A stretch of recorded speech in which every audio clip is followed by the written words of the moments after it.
and gentlemen, thank you so much for joining me. It is Wednesday, which means we have quarterbacks, kickers, and running back rankings all coming out today. Now, I do apologize. They are going to get out later than usual, but I promise they will be published before the day is over. If you are new to the channel, if you haven't done it yet, please like and subscribe. I greatly appreciate it. It enables me to do what I love so I can keep giving you the content that you love. But enough of that. We're going to go over 24 quarterbacks. We're going to talk about a couple of missions, and then we're going to hit the top 12 kickers as well. But without any further ado, let's get into this week's quarterback rankings.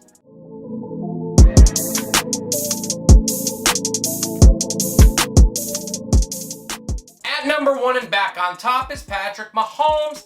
Mean Mahomes is about to go absolutely nuclear on the joke that has become the Washington football team's defense. They have already given up 14 touchdown passes on the year. Expect at least 3 more. In at number 2 is Josh Allen. He gets the Titans.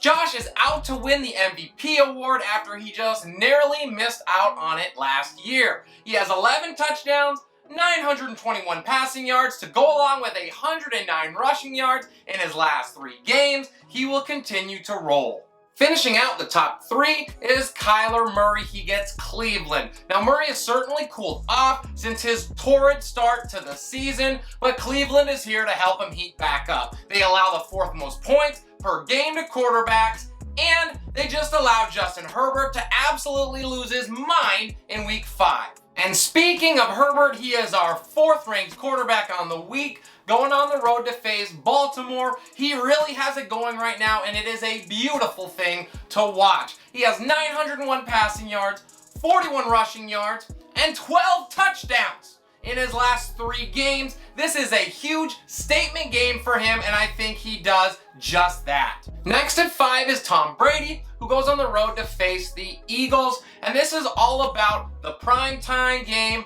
under the lights. Brady was a little bit off in that return to New England. There is no way he makes it back-to-back primetime games where he stumbles. He is going to be just fine, and he had 5 touchdowns last week. Up next at 6 is Lamar Jackson, and he faces the Chargers. Now, Jackson comes in fresh off a monster performance where he went for 508 total yards and 4 touchdowns in an epic comeback win. He cannot afford a slow start against a top 7 quarterback defense in LA. At 7, it's Jalen Hurts against Tampa, and the Bucs have allowed 13 touchdowns and over 21 points a game to quarterbacks thus far, as if Hurts needed help. He's the QB7 on the year. He has 2 touchdowns in each of the last 3 games, and over that span, he also has 911 passing yards. At 8, it's Matthew Stafford getting the Giants. Stafford comes in 3rd most passing yards in the entire NFL and tied for 5th in touchdown passes. And now he gets a Giants team that is ranked bottom 7 against the pass. Yeah, he's going to go for 300 and at least a couple scores. Next up, we have Taylor Heinicke, and he gets the Chiefs.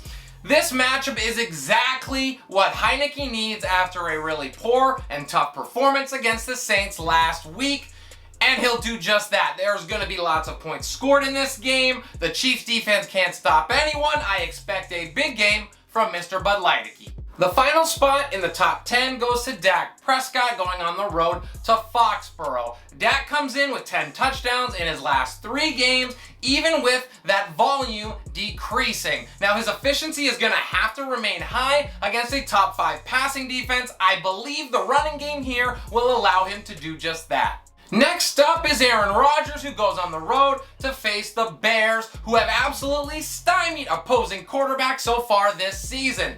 Rodgers, however, is on fire and has posted 11 touchdowns, 1,108 yards in his last 4 games, all victories for the Pack, and he finds himself here at number 11. Our last QB1 on the list is Joe Burrow, going on the road to face the Lions. Burrow has been one of the most consistent quarterbacks in fantasy football and has a minimum of 2 touchdowns in every game so far. He's going to keep that streak alive in a plus matchup against the Lions, and he has boom potential here. Up next at number 13 is Trevor Lawrence, who is now finally starting to find his groove, and that will continue to be helped by a Miami defense that is allowing 22 points per game to signal callers. The Dolphins also gave up 5 touchdown passes last week.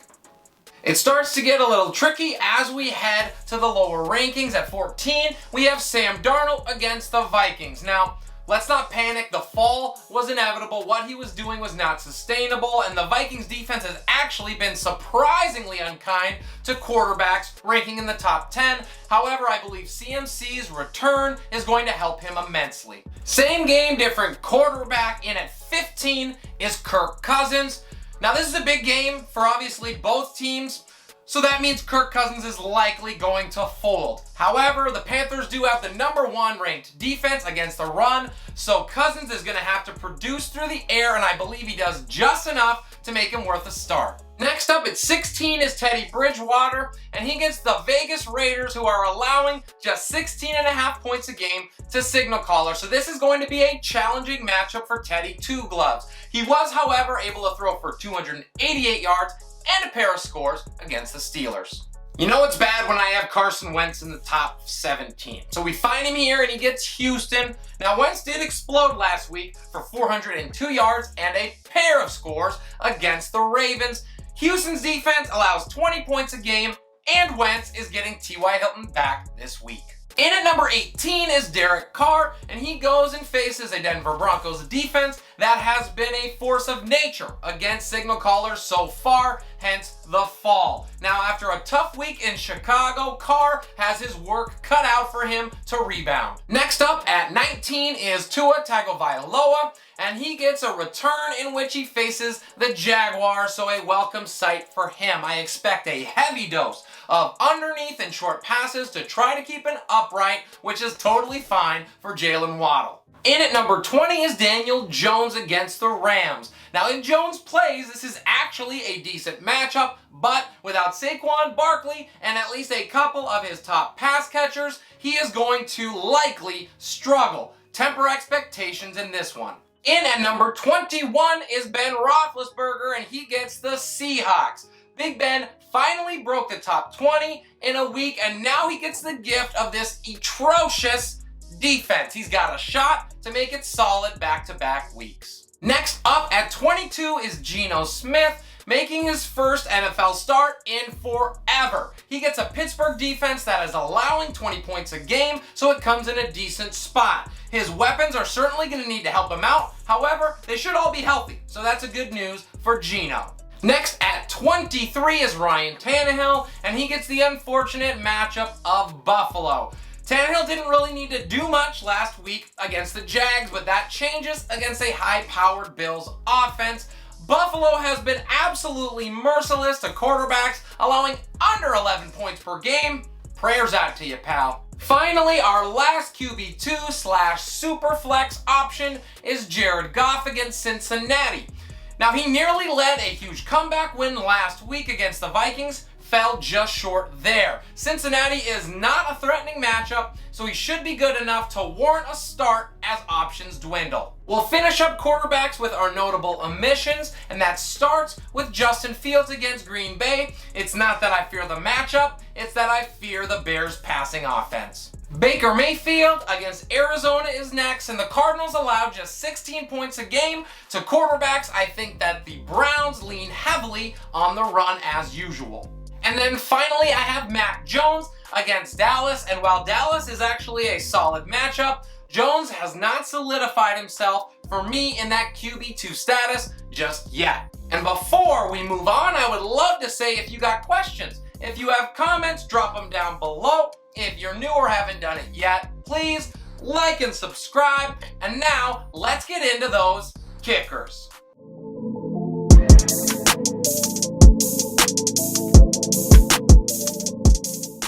At number 1, I expect a big rebound game from Justin Tucker after he had opportunity after opportunity taken away from him last week. At 2, I have Tyler Bass, in that high-powered Buffalo offense facing Tennessee. Next at 3, I have Matt Gay, fresh off of his missed extra point and 2 kick out of bounds game. Step it up, Mr. Gay. I believe in you. Next up at 4, it is Greg the Leg. He gets New England on the road.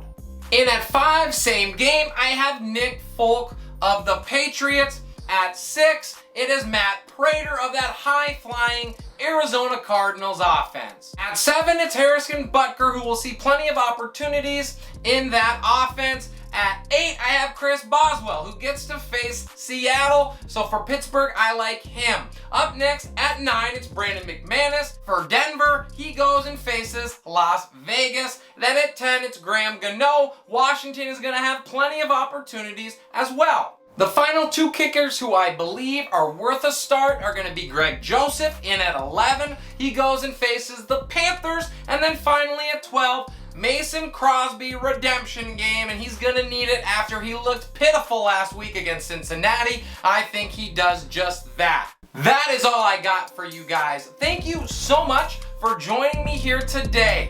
If you are new or if you haven't done it yet, please like and subscribe.